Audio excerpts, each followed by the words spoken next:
it's pretty cool. Friends that are here, Sam, Pat, the entourage. Richard couldn't make it. We fixed this William Garden boat up. I think we probably got it about 12 years ago, and it's one of the coolest things I've ever been a part of.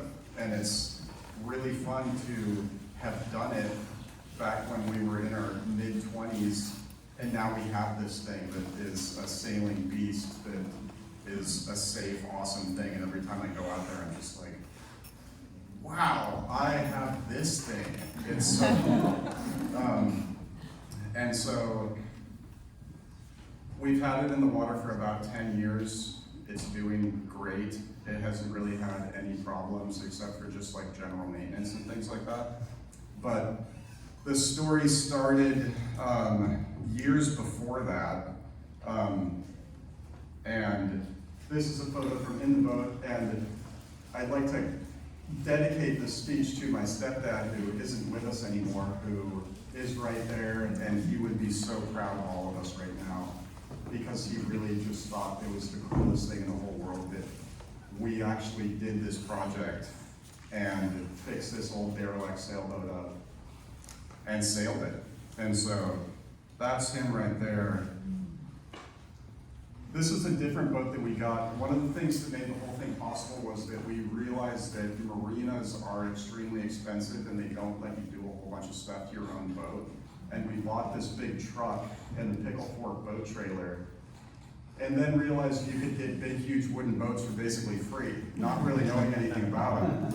But you get a huge object, like the Prolog. It was a Swedish-built yawl that inevitably needed entire boat replacement. It was glued together with Resourceful, but it sat out of the water for about 15 years and the entire thing delaminated. The stem and keel and stern post, all the sides of the cabin, in between all the planking. It was gorgeous, but it was horrible at the same time. And so, aptly named the Prolog, because it kind of was the beginning of getting big, huge wooden boats that need tons of work. And so there it is in Arlington. We eventually cut the entire thing apart and scrapped it. Richard's dad built a boat in the 80s, a cold molded boat. After we talked to him and showed it to him, he was like, this would be a good plug to make a new boat around, but not a good boat to fix. And that was very good advice. And so there it went. It went down, and we took all the good stuff off of it and recycled it into Aquila and recycled that thing and got some money.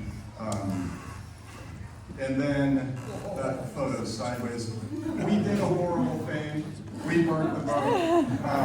Probably never to be done again. And the flames were green. We took all the usable wood off of it and saved it. Still have a bunch. And then the fire created this sinkhole in the ground, like something from the underbellies of the earth just wanted to devour it, which was insane. And then there's Pat. We raked up all the bronze from the project, and then eventually I made it into this sculpture, cast the metal, brass. The copper on the bottom of that is 100% rivets from the Prolog. Wow. And then that thing's about 2 feet tall. I also made that sculpture out of it. It's about 6 feet tall. And so the fire did good. I was able to harvest precious metal out of it. And then this boat came along. This is on Lopez when we got it. And after the demise of the Prolog, the ribs were really thin, the planking was really thin. It was beautiful, but looking at it, it didn't look like it would be a very good specimen to fix. And we went and looked at this boat. It had 2 inch by 1.5 inch ribs. The keel is like this thick. The planking's 1.5 inches. All the things were just way stronger looking. The boat was cooler looking. It was more like a pirate ship than like a classic yawl. And it was full of salt water, we didn't really know what we were getting into. It's probably a good thing that we didn't know, because maybe we wouldn't have done anything like this. Because then it took the next 2.5 years of our life 100% of the time. And money wasn't exactly an issue because we didn't have any. And so then the go-to thing is like, find some odd jobs, get enough money to get the materials for the boat. But in that same thing, it was like, what do we have to buy? Bronze screws, epoxy, wood is everywhere. And so we were renting this little shop. The boat didn't fit in the shop, so we put it right in between Manny's garage and Christina's house. And we were renting this place. And so then for the landlords, they were just like, whoa, are you serious? And luckily, the couple who owned the place, the guy was a sailor. He had a J35 that he would race for Thursday night races in Bellingham. And his wife, I think, threatened to evict us like 3 or 4 times. And we'd have to clean up everything a whole bunch and get rid of all our scrap wood and everything. And the boat, we instantly started to tear it apart. The most obvious thing at the beginning was the top of the cabin. It was plywood, canvased. That's my mom. Nice teak deck. The more it was painted when we got it, and then the more we start poking it with screwdrivers and things, it's like, oh man. And the cabin top. The other thing that we realized instantly that we didn't really notice when we got the boat was at the turn of the bilge, every single rib was broken, and then it was like, oh no. And we didn't have the internet in the shop either, so we started accumulating like all the wooden boat books that we could possibly find, and my mom got us a subscription to Wooden Boat magazine. And looking at that stuff, there was a issue, I think I just found it over there, Tioga in a Wooden Boat magazine. It's a yawl, and they used black locust to scarf in new ribs, mostly in the bilge. And seeing that, then I was like, I know where the city cut down a bunch of black locust trees and left them in the ditch.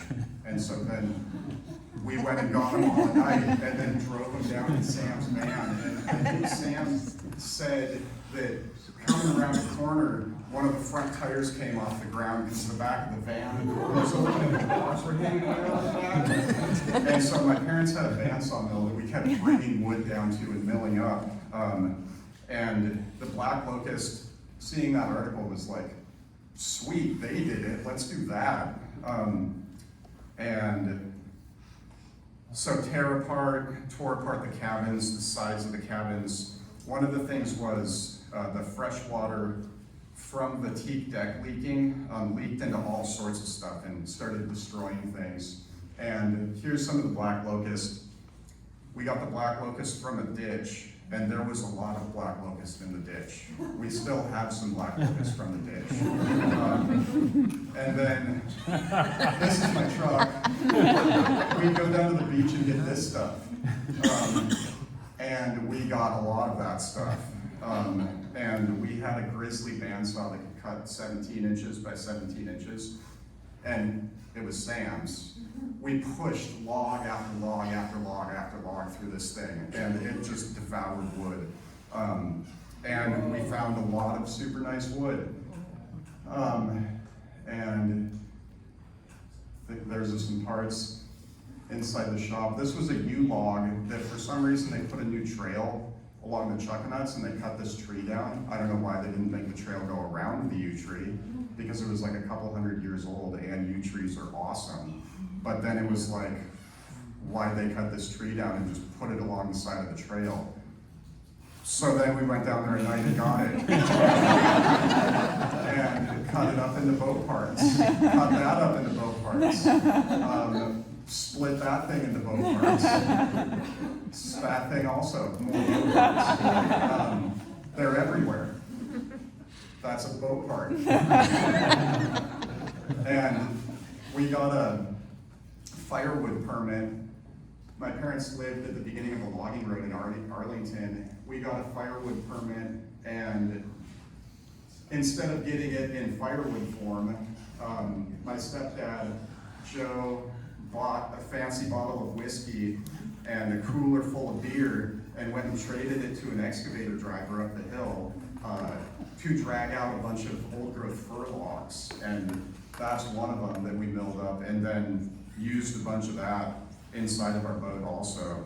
So the wood resource, we were really able to gather almost all of the wood for the boat without spending a fortune for all the great wood that comes from other places, because for one of the reasons it's like, I don't even know if you need to buy jungle wood to do your boat project or not. You don't really, because all of this wood that grows around here also you can make boats with too. And so this is getting into the ribs.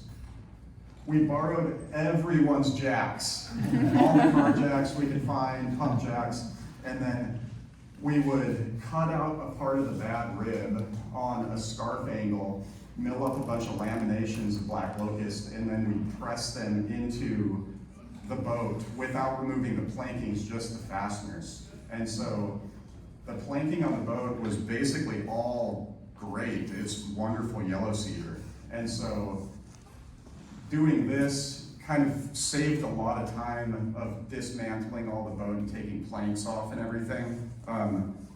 And we didn't really know what we were doing. We didn't go to boat school.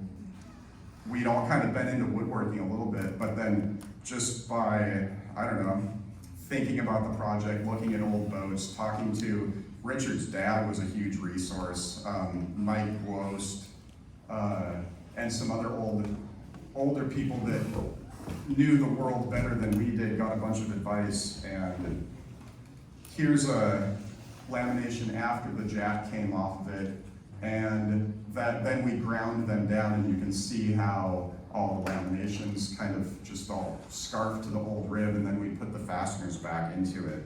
And we substantially did that. That's sideways looking across the bilge, and that's where most of the ribs were broken, right down in there.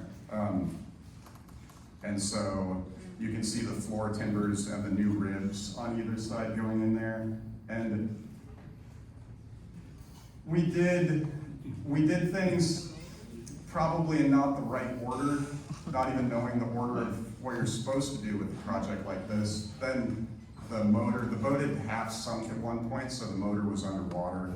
Took that out because the ribs were bad, the motor was bad, needed to get in there. That's looking down, all the new ribs, that's looking aft, after the whole interior got removed. I think this is where the motor was, figured out how to do 2 ribs at once with 1 pump jack. Sweet move. And there's some old fasteners coming out. Buying bronze fasteners. This was one of the things that cost a bunch of money until Mike Gwost was like, you can use yellow cedar trunnels instead of bronze fasteners, which helped in a ton of situations because there was a lot of screws that came out where you go to put a new screw in there and it goes in and then it just spins. And so we made, I couldn't find a photo of them, but we probably made like 1,000 or more of these yellow cedar trunnels that were about probably a 1/2 inch by 3.5, and we had it straight, and then we whittled it down into a taper to fill the old spot where the old screw went into it. And it worked great. You only put a wedge on one end? What was that? You only put a wedge on one end of the tunnel? We epoxied all of them in there. So in doing that, it glued itself into the rib instead of doing the blind treadle.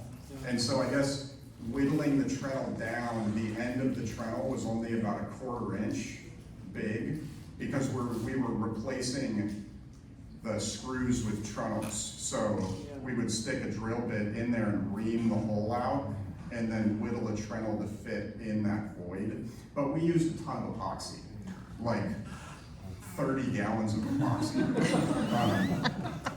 We didn't do it, nothing traditional about this boat restoration at all. So more fasteners. This is an interesting thing that we came up with. instead of unbolting all the big huge things in the boat, like the keel bolts and the floor timber bolts, we did this thing that Mike Gwost called floor timber sisters. And we made 4 of these brackets. This is partially made. They had more metal attached to them. But what we did is we made these, we set them in there next to a floor timber.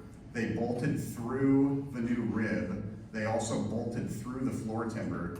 And then we drilled holes through them, through the keel, 4 inches into the ballast, and then we tapped new keel bolts. So we added 8 new keel bolts to the bottom of the Aquila, bolting the ballast through the keel to the floor timbers to the new rib.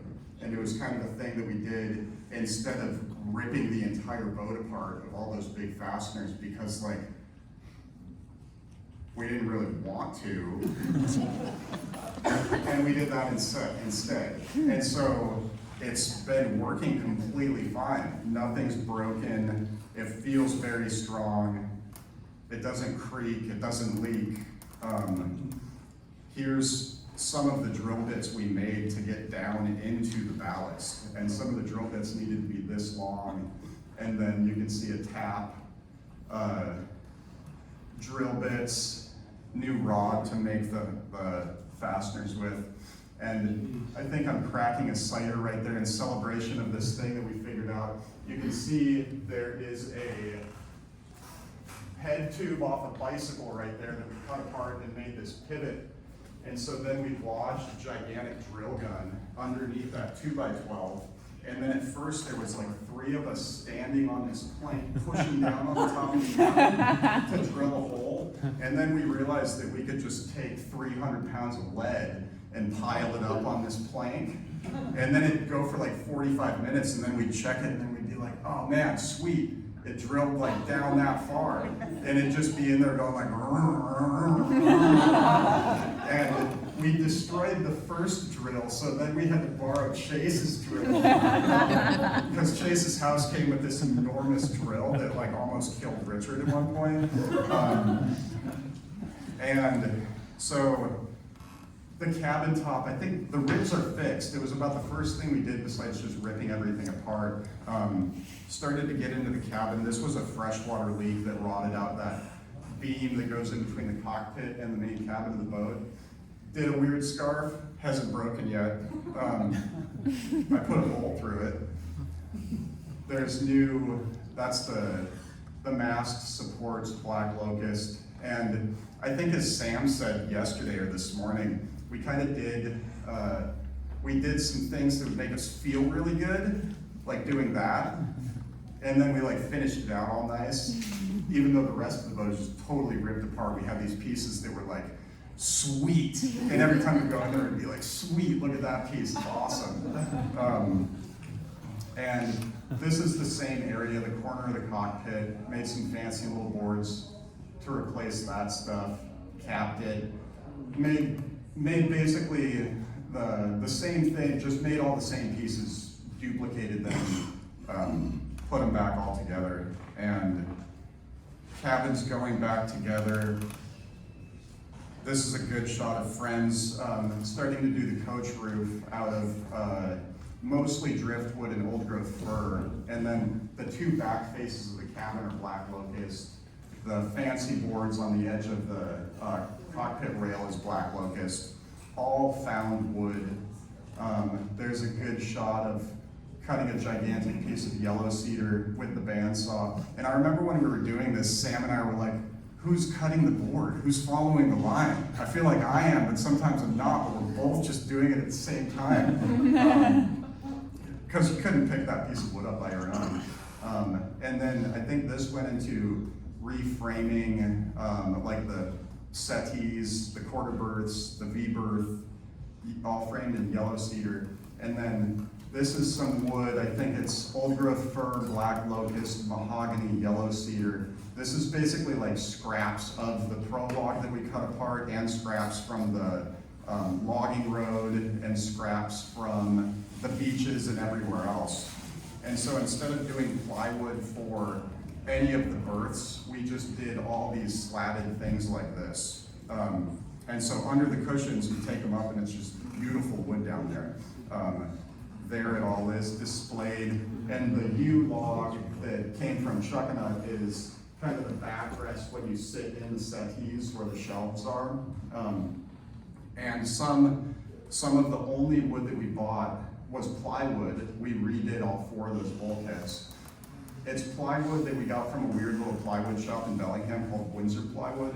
It's not marine plywood either, but it's glued together with waterproof glue. And so then the price difference between this stuff and marine plywood was like absorbent. And Richard's dad, who built a cold molded boat in the 80s, he used a bunch of this same kind of plywood.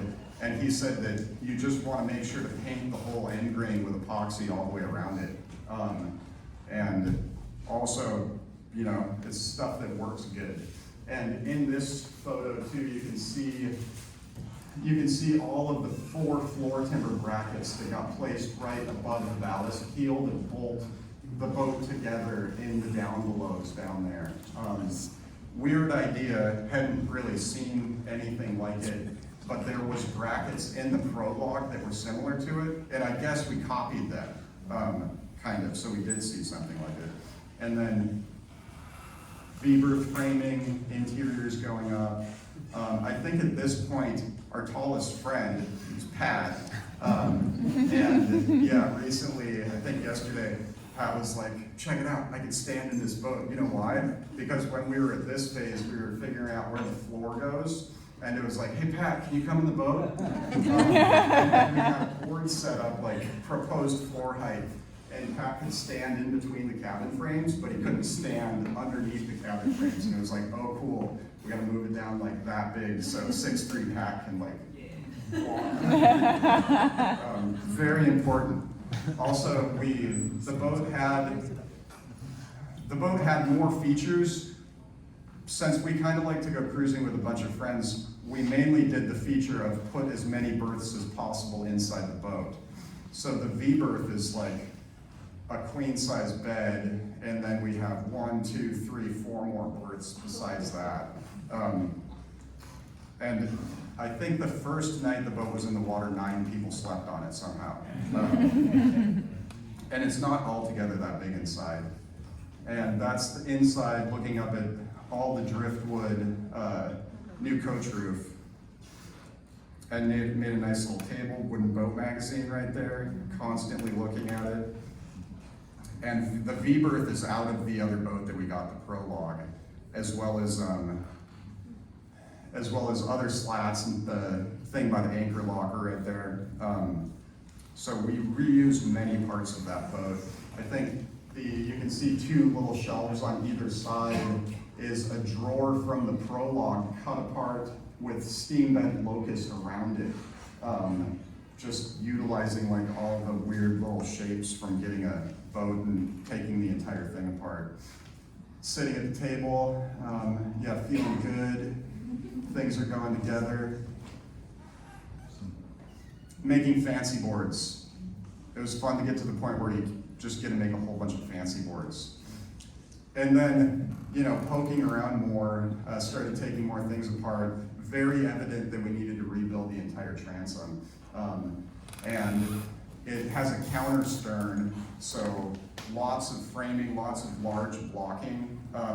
One of the pieces of wood in here, you can see mostly it's locust. There's a couple blocks on either side that are made out of excess marine plywood from a job that we had. We glued it all together with epoxy and mounted those on either side of the transom. But you can see a piece of curved U that goes across there. And we basically recreated all the pieces of wood that were in there out of new pieces of wood. And so a friend came over, 2 of them. One of them was one of the people that told us about the boat. And so then one of their missions driving off island was to go drive into the Mount Baker wilderness of logging roads and try to see what they could find. And they brought a fresh new, brand new pole saw. And then they found a big, huge logging slash pile where they had cut down a bunch of yew trees, and they're all these swirly little yew trees, and they were gonna burn them. And so they were able to get a bunch of yew trees out of there. And that piece, they gave to us when they were driving back through town. And then it was really fun to take that piece of wood from that burn pile and be like, bam, there it is forever now, until next time. And so all the pieces of wood all have a story behind them, and for some reason, one of the things in my head is that I can just, every single piece of wood, I always know where it came from. And it's really fun to stand around in the boat, and if anybody like starts asking, I can just point to literally every single thing and be like, blah, blah, it came from like, then this huge story happens. And doing the transom, then it was like, oh man, another rotten hole. And this is right next to the transom on the port side. Frames were all cracked and rotten up there. It was from a deck leak. It was probably a culprit for rotting out a bunch of the big blocks in the transom also. And so then made a whole bunch more ribs. These aren't laminated, they're just sawn. And we sistered them all up in there. And I think we put them on both sides, even though one side was way more rotten. Another thing that we did, the boat has a teak deck. You can't see it anymore. You can only see it if you're in the boat looking up at the deck. We skinned over the whole deck with 1/4-inch plywood and then fiberglassed it, because it was like, although beautiful, all the seams, the cotton was coming out, barely had any caulking in there.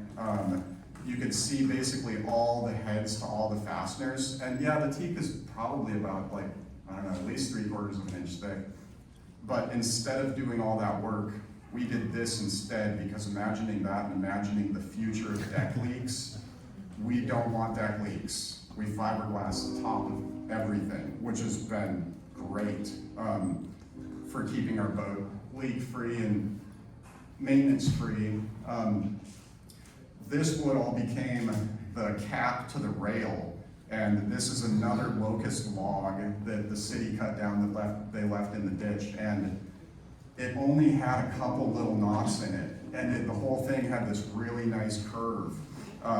And this log I brought down to my parents' house, milled it up at their place where they had a bandsaw mill. This log in particular, I remember we went down and had a fire on the beach, and I had it on top of my truck rack. I had a line dangling from it.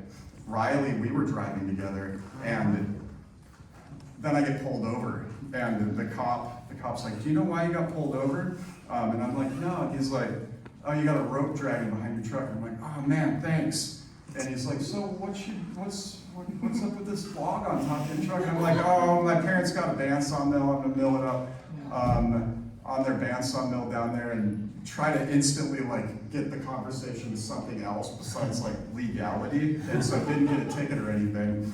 Managed to do that whole thing. This is the rail. This was made with old growth fir wood. We made boards that were like 40 feet long, 5/8 thick, 6 inches tall, laminated 3 of them together to do the rail.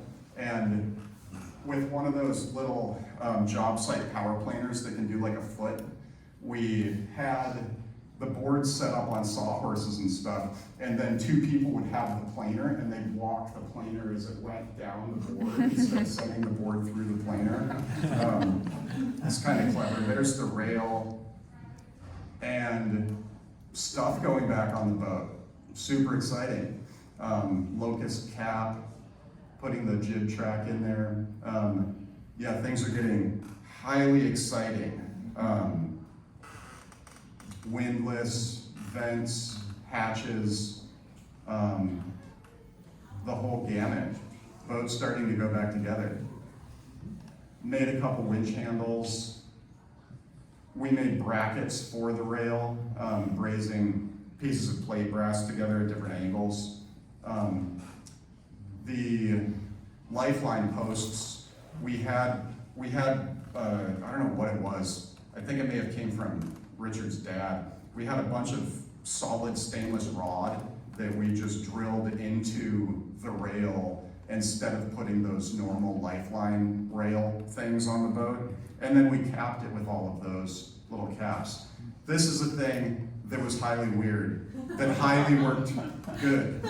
And so if you ever have a question that, oh no, the planks down there are cracked a whole bunch, like that much. Turns out you don't have to replace the whole thing. Turns out you can just cut a whole bunch of yellow cedar wedges, and then Mike Gwost showed us a trick. You can take a file, and the end of the file where it goes into the handle, you can heat it up and bend it over and sharpen that thing into a variety of different sharp shapes. And then you can take those and reef cracks out, and it cuts the wood into that shape, and then you can cut a piece of wood into that shape, and then you can glue a piece of wood into the plank like that. And so mostly we did that down there where the dead wood is.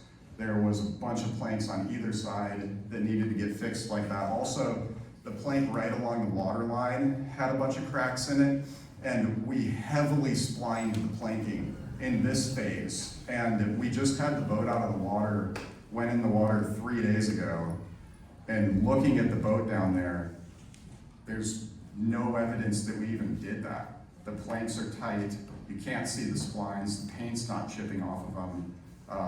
It completely worked fine. How proud are the splines to the planks?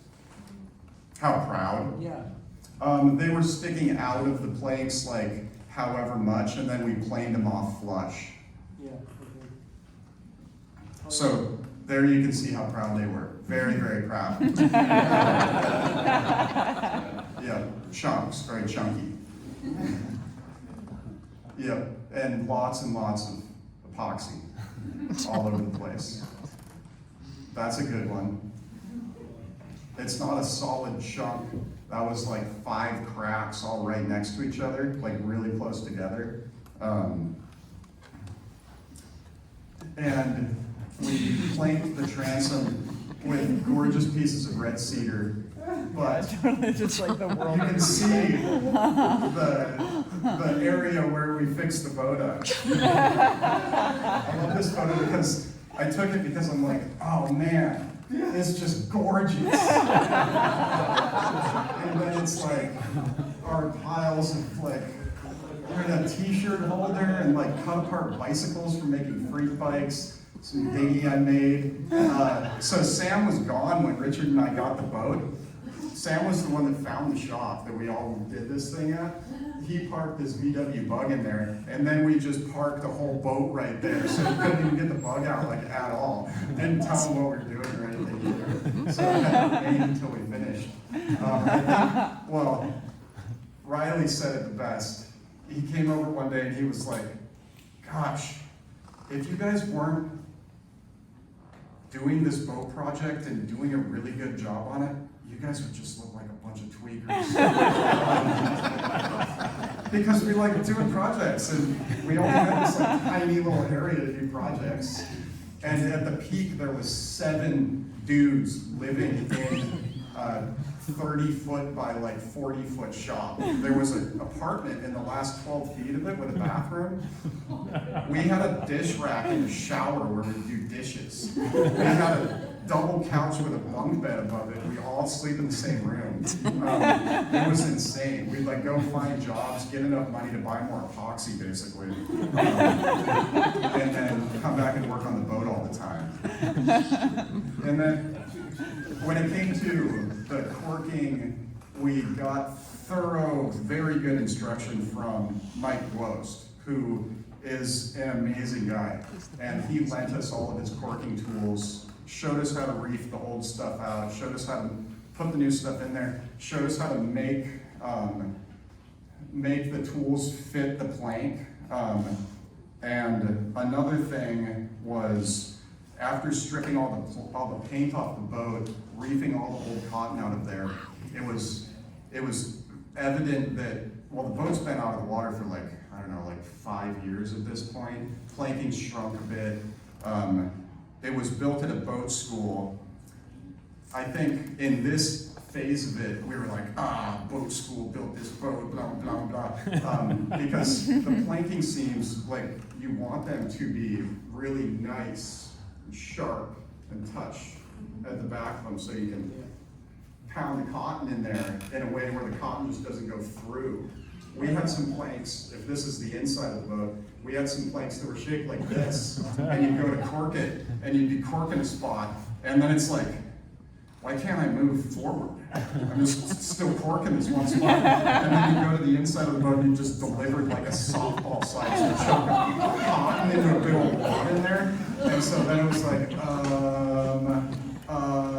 and then one of the times Mike Bose came up, he was like, mill yellow cedar, tangent to the grain, and he said, mill it into splines of whatever shape, and since we had splined every single other crack on the boat besides these ones, it was no problem to meticulously create splines that just made all the planking seem really nice. And when he was describing the tangent sawn yellow cedar thin, he was like, you can just take that stuff and tie it in a big old knot and it won't break. And then so milled up some like tangent sawn yellow cedar and then tied it up into a big old knot. It didn't break, and it's like, man, this is awesome. So then we splined the boat substantially more in the corking seams. You can see there's one of the splines going in up at the top in a spot that now we realized we need another spline right there. And this was one of the points where Christina, we would start working at maybe like 8 because we're so excited, and then all day long it was like bam, bam, bam. There's like 3 of us friends would come over to smack cotton in there, and so it's just like, it's directly in between 2 people's houses in Bellingham. And Christina just like was like, she worked up the street at Hagen, and we'd go shopping up there all the time too. And she like, this one day I remember she's just looking at us like, I want to kill you guys. And I think the neighbors were fascinated with us, but there was a lot of points where they didn't like us very much for reasons like this. And the boat started to look really pretty. You got primer on it. Seams are getting filled up, protecting it with a tarp. Or a sail, I guess. There's King Frog at the bow. He was a stuffed animal we found in a dumpster, and for some reason he was tied aboard the boat for like 5 years. And Pat got a job at Red Marine and then bought all the line for way cheaper than it would have been. Pat nobly got a job at a marine store so that we could get goodies for cheaper than it would have been. And then we got to know a couple guys that worked in there, and even after, then after you didn't work there for various and hilarious reasons, the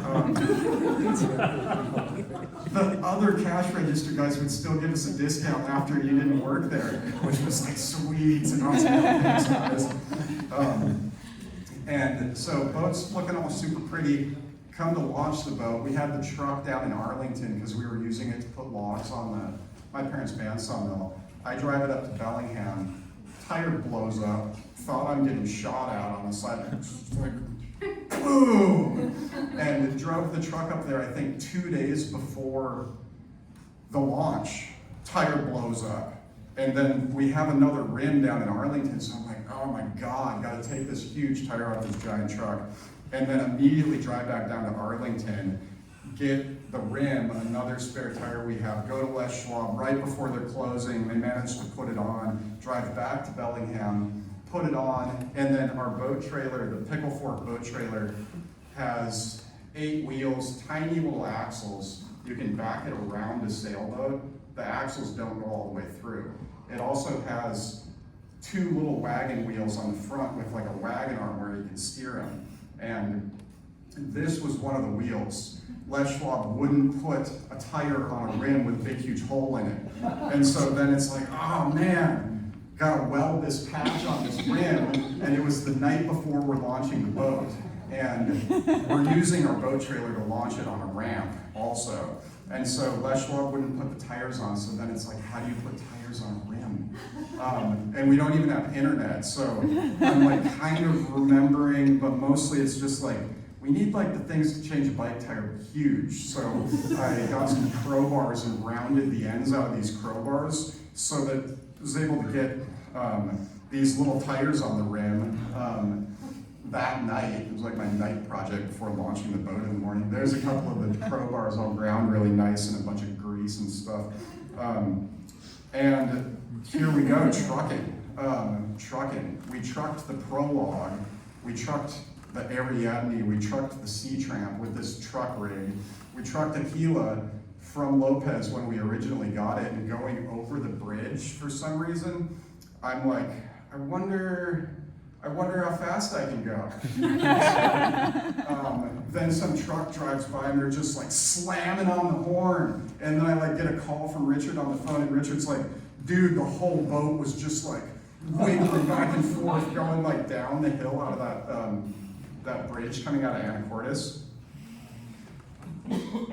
Also, didn't have a CDL. It was a CDL truck.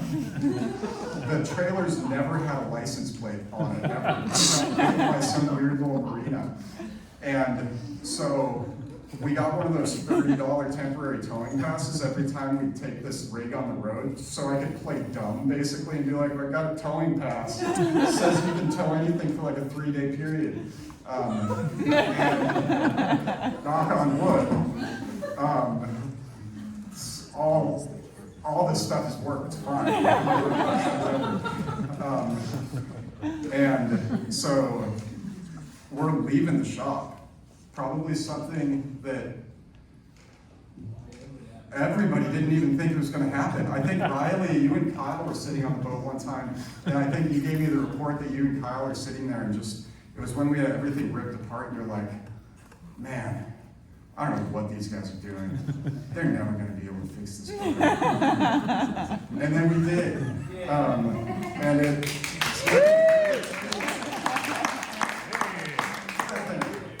looking super pretty. On the road, the boat weighs, they said the boat weighs 20,000 pounds. Definitely over CDL weight. And it looked good. Some good shots that Pat took. It's a good one. And then, as usual, like all our friends and family and everybody showed up, and pretty much like all the older men who were there, our parents' friends and our parents and everybody, we were planning what we did on, instead of paying like 300 and whatever bucks for the travel lift to take the boat off the trailer, put it in the water, we used our trailer 60 feet of anchor chained to the truck, and lowered it down the port ramp for $7 instead of and it was fabulous. No one came down and said anything from the port. They just must have watched.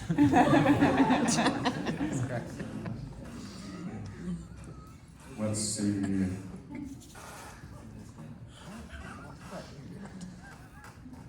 I have more pictures. Did they not all? But I'm not exactly sure where they went. They won't go forward. That's unfortunate.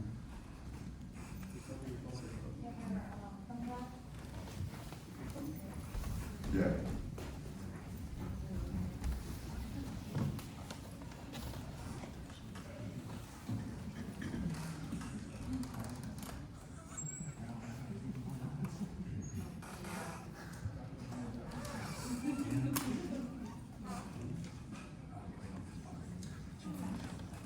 Let me see if they're in here. Is the computer here?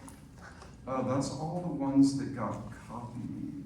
Let's see, here's my folder. What's this?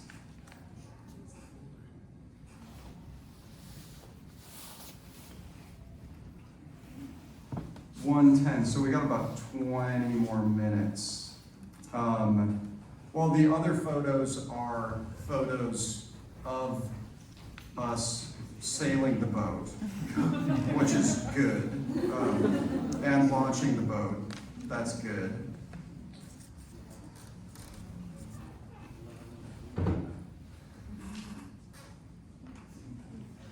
Yeah, sorry about this. You can see the boat down slip 9 on Yeah, a grade. that's the end of the story. Yeah, Yeah. it's, instead of white and green, which were the original colors.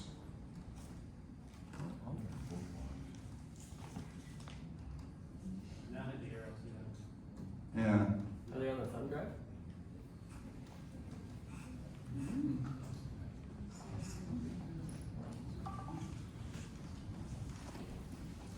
Is the computer that has the pictures on it up here, or is it down at the boat? it's up here too. I could try to get to that. Yeah, how do you get to that? Does anybody have any questions?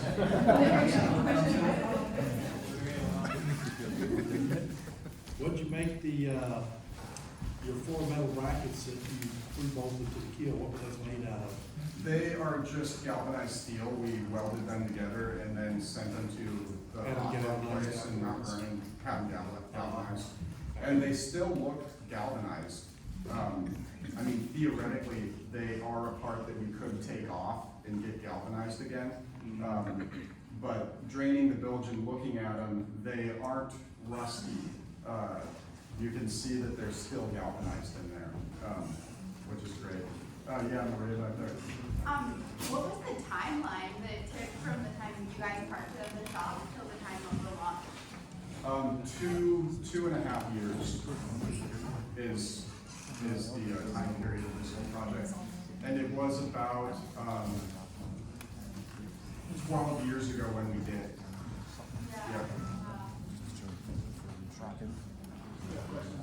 Yeah, How old was the hull when you stuffed it in? it is from 1966, and it was built at Bates Boat School in Tacoma. I think that's all the ones that are. And how many, or are you still multiple owners of this boat? How many people own the boat together? Yeah, Richard and I are technically the 2 owners and are the caretakers for it mostly. Pat, we live with Pat also, who was in the shop in those days. And whenever there's anything to do, Pat's all up in there to do it with us. Sam, the other person who fixed all of this stuff with us, lives in Costa Rica with his wife and baby now. Has a cute little family down there. It's really cool. And made it up here for the trip. And yeah,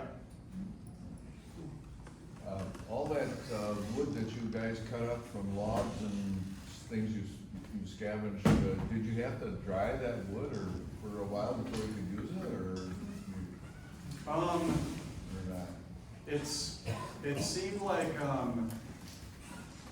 a lot of the wood, we put it into the water and pushed it down the beach with like, sometimes Luke's canoe that you saw, sometimes we'd get a big long stick and tie it onto the end of the log. So one person would walk along the beach pushing the log out, and then another person would be down there further pulling a rope along, and we'd do that for like miles down the beach.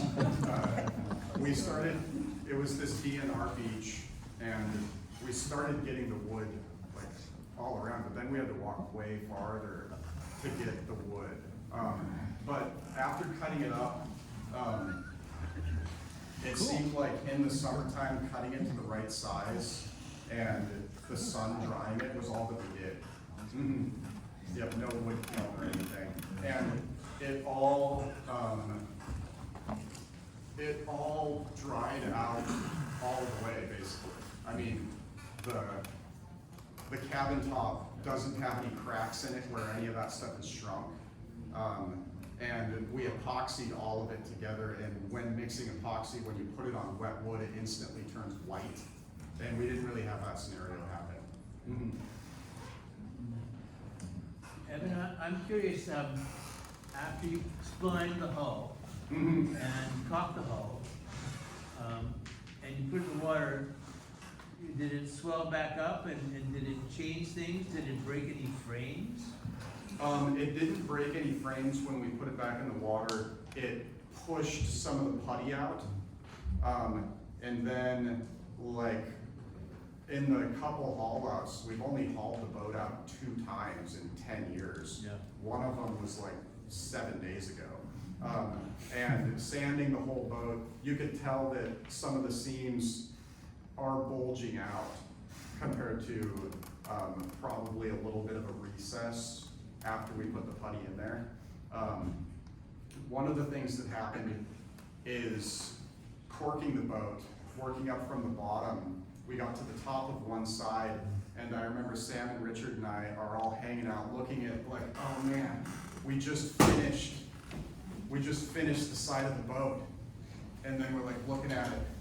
And then there's just this BAM! And then we're like, what was that? And then go into the boat, and then kind of behind some framing, we noticed it had just ripped out some of the ribs on the top. I think there was like 3 or 4 in a row that had broken right where there's a fastener that goes through it. And so then it was like, oh shoot, have to tear apart a little more of the interior. So you're wedging the planks up as you put it? Yeah. Mhm.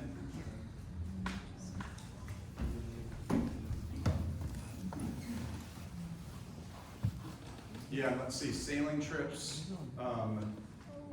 We haven't taken the boat altogether that far, up to Desolation Sound, mostly the Gulf Islands.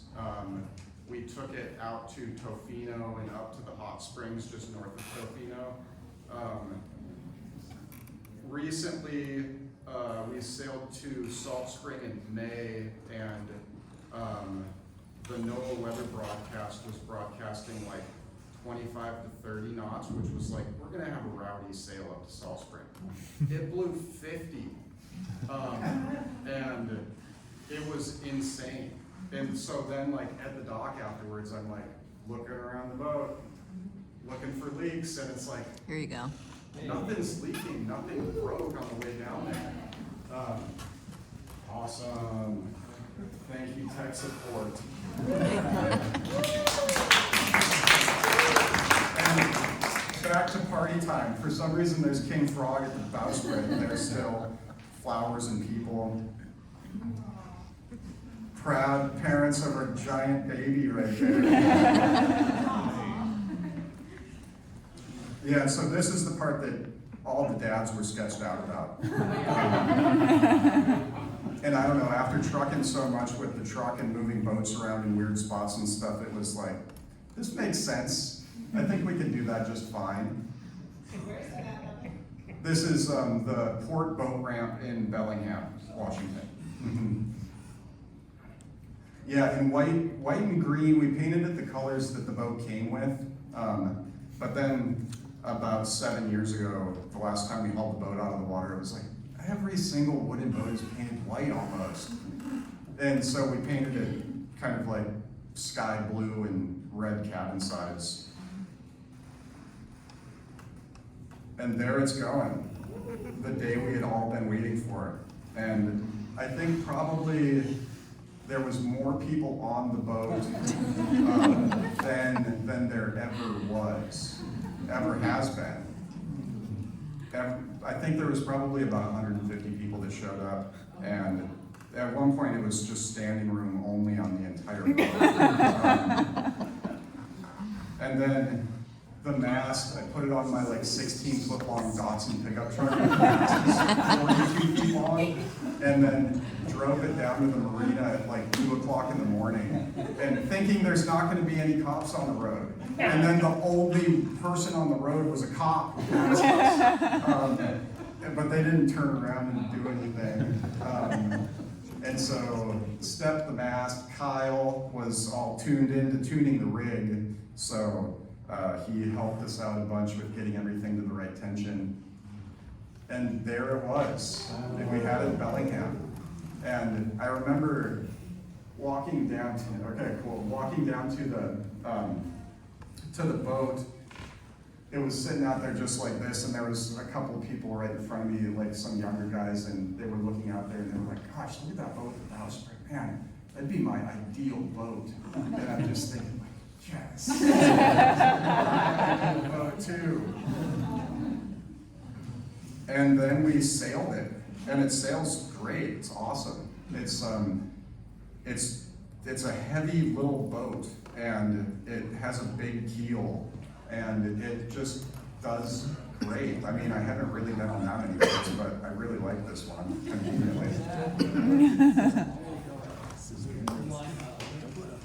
Length on deck, it's 33 feet, and then it's about 39'9" is how long it is. Yeah, some good photos. I remember Richard was like, okay, stop taking pictures, we need to do something. I was like, oh man, it's so good right now. And I think Pat took that from Isaac's boat. Yeah, and just good fun times we had, and still have. And there's evidence of all of the birds, lots of birds everywhere. And then complete with a tiny little wood stove I made out of a propane tank. A dog who's from the desert in Afghanistan and is now a super boat dog. This is sailing to Tofino. One of the sweetest days of sailing. We sailed for about 140 miles. This is wing and wing, but most of the day we were just reaching back and forth and back and forth and back and forth. And just this great feeling, never been in swell before, but the feeling of that, I can see how it could get addicting. And that's all the photos. That's all.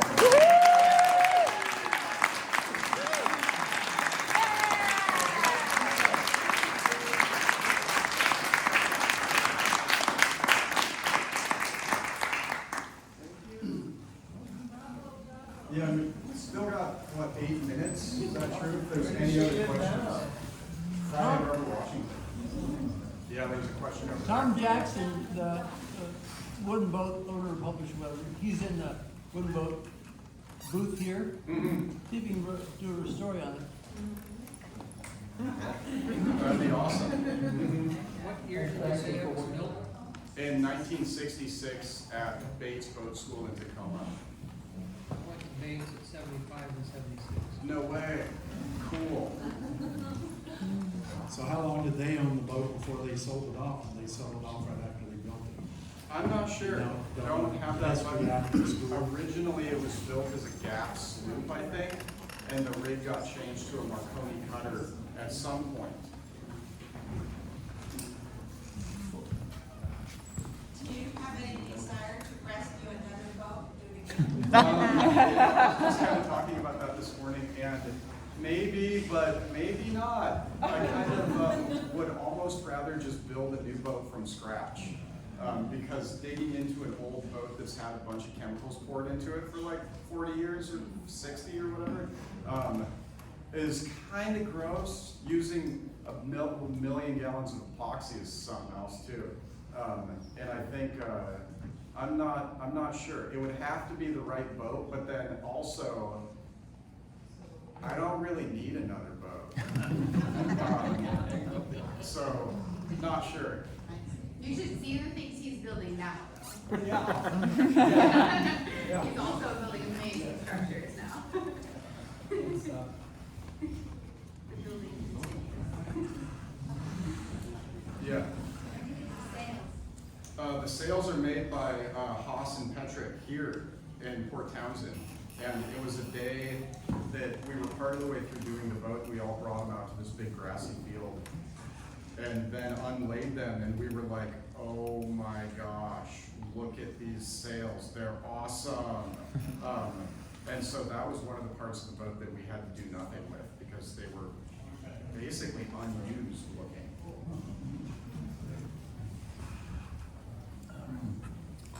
Another reason you would, What kind of boat do you want to build when you build a boat?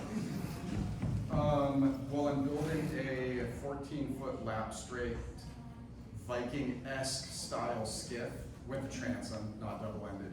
But I'd like to build like a Polynesian sailing canoe because they go super fast and they're super weird. Also.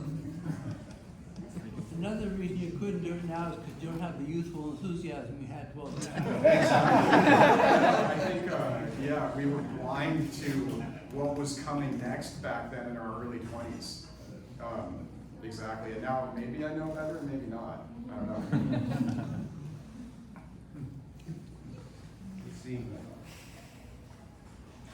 Yeah, well, cool. Awesome, thank you all for coming. Yeah.